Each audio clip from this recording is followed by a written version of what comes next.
अस्सलाम वालेकुम एवरीवन। उम्मीद करती हूँ कि आप सब खैरियत से होंगे। शाज़ एकेडमी में 7 लेक्चर हमारा स्टार्ट है और 7 लेक्चर में हमने एक्सरसाइज 1.2 को डिस्कस करना है। हमने इसका क्वेश्चन नंबर 2 देखना है। बेसिकली हमने 6 लेक्चर में क्वेश्चन नंबर 1 डिस्कस किया था और इसी तरह से जो हमारी डेफिनेशंस रिमेनिंग थी उनको देखा था।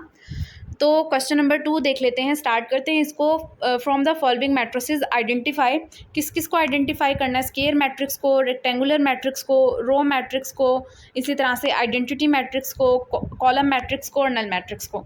तो हम इसका पार्ट नंबर 1 देख लेते हैं। देखिए पार्ट नंबर 1 को देखते हैं।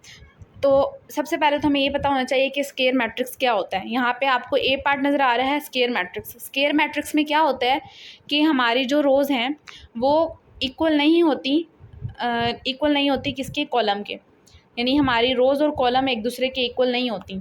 तो अब देख लेते हैं डेफिनेशन में। बेसिकली जो स्केयर मैट्रिक्स था उसकी डेफिनेशन में क्या था कि स्केयर मैट्रिक्स हम किस मैट्रिक्स को कहेंगे जिसकी रोज़ और कॉलम क्या हो जाएंगे, एक दूसरे के बराबर हो जाएंगे। इसमें देखें फर्स्ट मैट्रिक्स देखें, यहाँ पे आपको 2 रोज़ नज़र आ रही हैं और 3 कॉलम नज़र आ रहे हैं। तो ये हमारा स्केयर मैट्रिक्स नहीं कहलाएगा, क्योंकि स्केयर मैट्रिक्स में हमें ये कंडीशन बता दी गई है कि आपकी जो रोज़ हैं और आपकी जो कॉलम हैं वो क्या होने चाहिए, एक दूसरे के इक्वल होने चाहिए।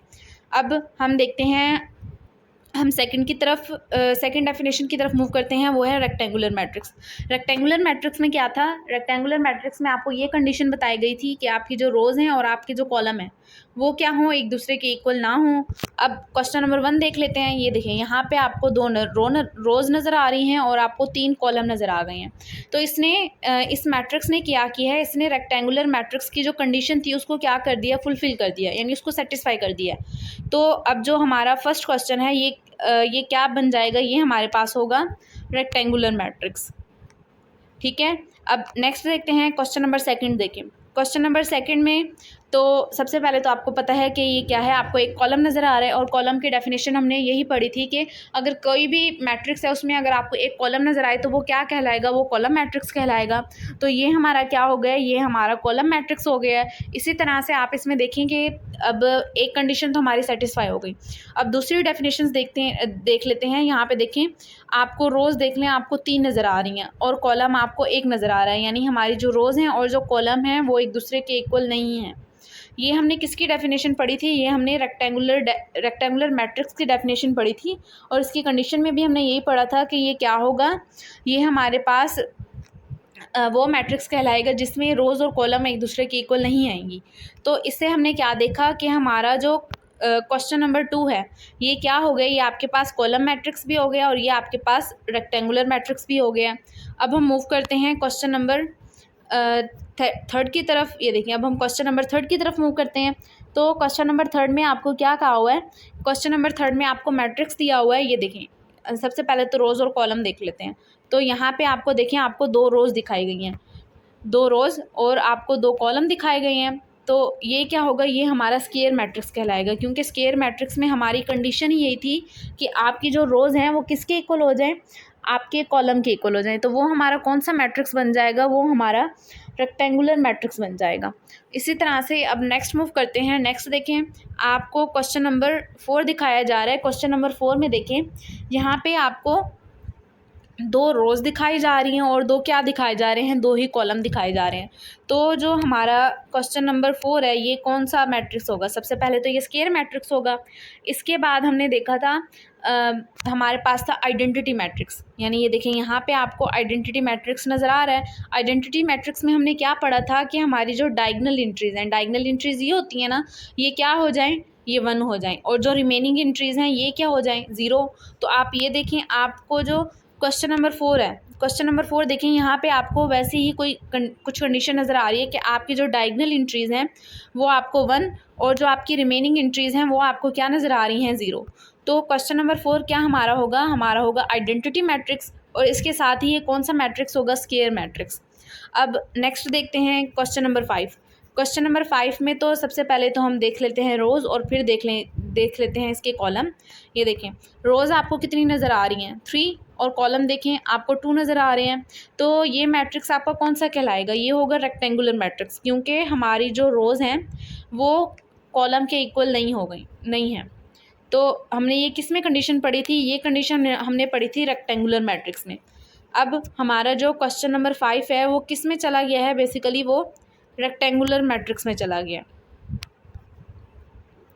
अब नेक्स्ट देख लेते हैं। नेक्स्ट है हमारा क्वेश्चन नंबर 6। क्वेश्चन नंबर 6 में तो सबसे पहले देखें आपको एक रो नज़र आ रही है।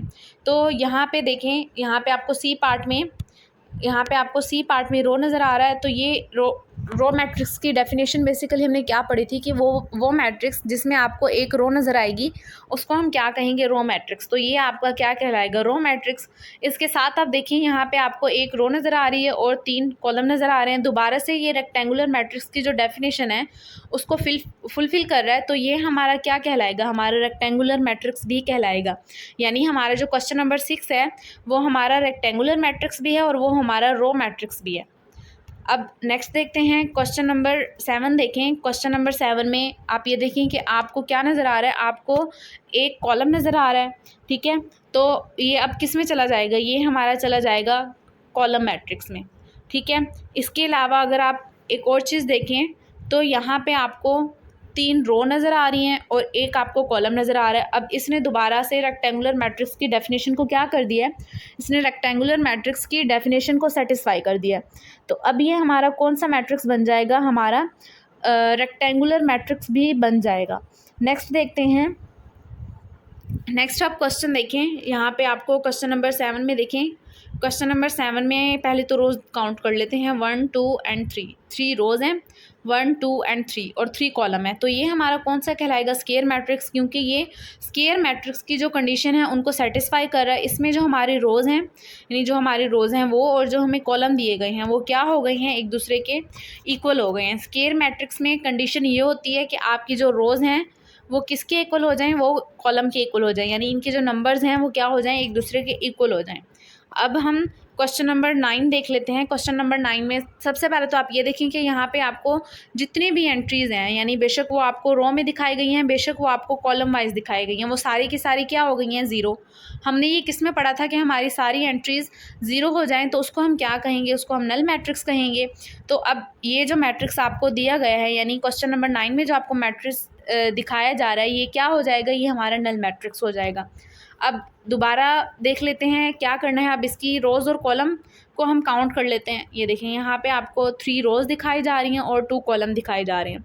तो इसने दोबारा से क्या किया है, इसने रेक्टेंगुलर मैट्रिक्स की जो डेफिनेशन है उसको क्या कर दिया, सेटिस्फाई कर दिया है। यानी हमारा जो ये मैट्रिक्स है, यानी क्वेश्चन नंबर 9 जो है वो नल मैट्रिक्स होने के साथ साथ क्या है, रेक्टेंगुलर मैट्रिक्स भी है। अब ये तो हमारा क्वेश्चन नंबर 2 तो कंप्लीट हुआ। सब यानी आपने इसमें क्या याद रखना है, आपने बस जो आपको डेफिनेशंस में जो आपको कंडीशन बताई गई हैं आपने सिर्फ वो याद रखनी है। कंडीशंस क्या थी, स्क्वायर मैट्रिक्स में क्या होगा कि आपकी जो रोज़ और आपके जो कॉलम हैं वो एक दूसरे के इक्वल हो जाएंगे। आप नल मैट्रिक्स में आप क्या याद रखेंगे, नल मैट्रिक्स में आपकी जितनी भी एंट्रीज़ हैं वो क्या सारी क्या हो जाएंगी, ज़ीरो। रेक्टेंगुलर मैट्रिक्स में हमने क्या याद रखना है, रेक्टेंगुलर मैट्रिक्स में हमने ये याद रखना है कि हमारी जो रोज़ हैं और जो कॉलम हैं वो एक दूसरे के इक्वल ना हो। रो मैट्रिक्स में क्या होगा कि आपको एक ही रो नज़र आएगी, मैट्रिक्स में एक ही रो नज़र आएगी। कॉलम मैट्रिक्स में हमें सिर्फ एक कॉलम नज़र आएगा। आइडेंटिटी मैट्रिक्स में हमारी जो डायगोनल एंट्रीज़ हैं वो क्या होनी चाहिए, 1। और नल मैट्रिक्स में क्या होगा, आपकी सारी एंट्रीज़ क्या हो जाएंगी, ज़ीरो।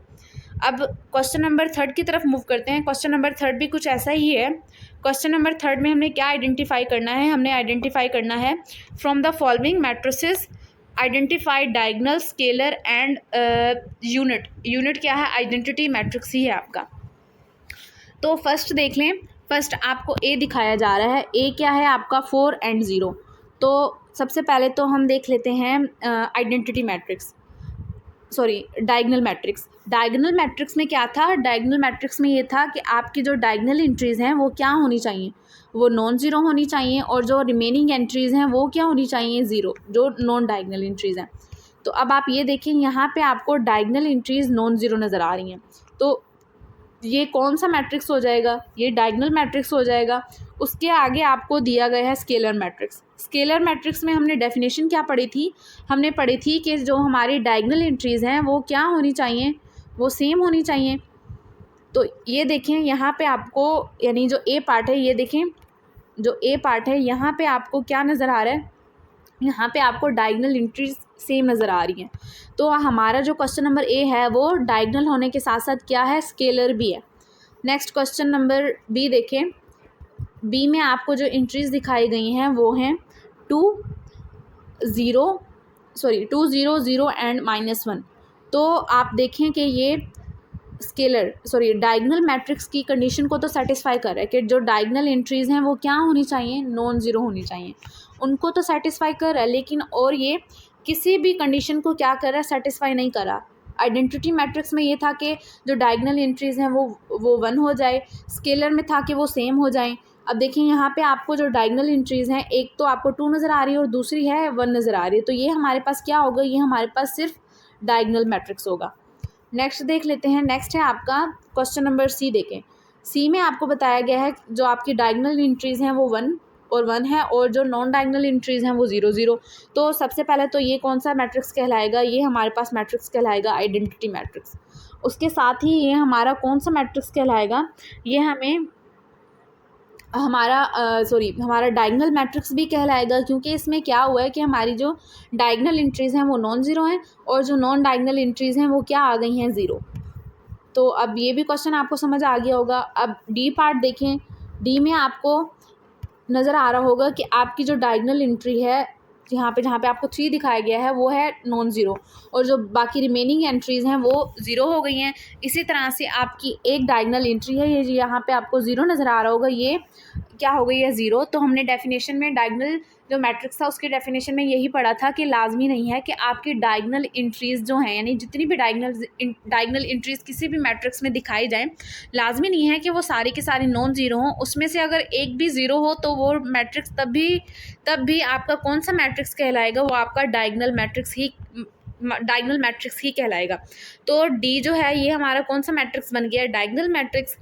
अब नेक्स्ट देखें, यहाँ पे ई पार्ट देखें। ई में देखें कि आपको दिखाया जा रहा है सबसे पहले वही कंडीशन डायगनल मैट्रिक्स, तो ये लाजमी होगा क्योंकि यहाँ पे जो हमारी डायगनल एंट्रीज़ हैं वो क्या हैं, नॉन ज़ीरो। आप 5 में से 3 को माइनस करें, आपका आंसर 2 आएगा। आप 1 में 1 प्लस करें, आपका आंसर क्या आएगा, 2। तो डायगनल एंट्रीज़ क्या हो गई हैं, नॉन ज़ीरो। यानी हमारा जो ई पार्ट है वो क्या है, डायगनल मैट्रिक्स है। इसके बाद आप देखें कि ये आपका स्केलर मैट्रिक्स है, क्योंकि स्केलर मैट्रिक्स में क्या कंडीशन थी कि हमारी जो डायगनल एंट्रीज़ हैं वो क्या होनी चाहिए, वो एक दूसरे के यानी वो सेम होनी चाहिए। तो ये क्या होगा, ये साथ में आपका कौन सा मैट्रिक्स कहलाएगा, स्केलर मैट्रिक्स। उम्मीद करती हूँ कि आज का लेक्चर आपको समझ आया होगा। आज हमने सिर्फ क्वेश्चन नंबर 1 और क्वेश्चन नंबर 2 डिस्कस किया है। अब हम नेक्स्ट मूव करेंगे और नेक्स्ट हम क्वेश्चन नंबर 4 और क्वेश्चन नंबर 5 देखेंगे। अब अगर आपको दोबारा यानी डेफिनेशंस वगैरह देखनी हो या आपको दोबारा से क्वेश्चन समझने हो तो आप मुझे टेक्स्ट भी कर सकते हैं। इसी तरह से आप कमेंट में भी मुझसे पूछ सकते हैं और इसके साथ साथ मेरा ईमेल अकाउंट भी बना हुआ है, आप मुझे वहाँ पे भी मुझे मैसेज करके आप मुझसे कोई भी क्वेश्चन किसी भी वक्त आप मुझसे पूछ सकते हैं। इंशाल्लाह मैं आपको लाजमी रिप्लाई करूँगी। जज़ाकल्लाह। उम्मीद करती हूँ कि आपको ये लेक्चर समझ आया होगा।